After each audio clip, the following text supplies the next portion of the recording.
আমাদের দেশে এই যন্ত্রটি আমি এখন পর্যন্ত দেখিনি। এই যন্ত্রটা থাকলে আনারস কাটতে গিয়ে ফলের অপচয় অনেকাংশেই কমে যাবে। প্রিয় দর্শক, কোরিয়ান ফ্যাক্টরিগুলো আবার আনারস কাটার ক্ষেত্রে এক ধাপ এগিয়ে গেছে। ফ্যাক্টরির মধ্যে স্বয়ংক্রিয়ভাবে আনারসের চার প্রান্তকে ধরে উপর থেকে একটা ধারালো রাউন্ড শেপের ছুরি দিয়ে চাপ দিয়ে আনারসটার মধ্যখানের শক্তপোক্ত মেরুদণ্ডটাকে সরিয়ে দেওয়া হচ্ছে এবং চারপাশ থেকে আনারসের চোখগুলো সহ মোটা ভারী স্কিনটাকে এমনভাবে শেপ দেওয়া হচ্ছে যেন একটা সিলিন্ডারের মতো হয়ে যাচ্ছে।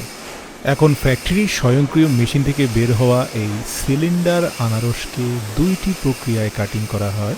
আপনি যদি দেখেন স্বয়ংক্রিয় আরেকটা ধারালো চাকু, যেখানে সিলিন্ডার আনারসটাকে রেখে চাপ দেওয়া মাত্র নিচে 5টি খণ্ডে বিভক্ত হচ্ছে। আরেকটি প্রসেস যেটা আমার কাছে খুবই ইন্টারেস্টিং লেগেছে, সিলিন্ডার আনারসগুলোকে রাউন্ড শেপে কাটিং করে অনেকটা দেখতে কেকের মতো একটা প্লাস্টিকের ব্যাগে প্যাকিং করা হচ্ছে। আর সিলিন্ডার আনারসকে যেখানে 5টি ভাগে বিভক্ত করা হয়েছে, তার প্রত্যেকটি টুকরোকে একটা স্বয়ংক্রিয় এয়ার ভ্যাকুয়াম ব্যাগের মধ্যে প্রবেশ করিয়ে সিল করে দেওয়া হয়েছে, যেটা সুপার শপে চলে যাবে। একটু মনোযোগ দিয়ে দেখবেন ভিয়েতনামিরা কিভাবে আনারস কেটে থাকে। আনারস কাটার এই পুরো ভিডিওটি দেখতে দেখতে আপনাদের গুরুত্বপূর্ণ কয়েকটি তথ্য দিতে চাই। সেটা হচ্ছে চোখ বাঁচাতে আনারসের গুরুত্ব অপরিসীম।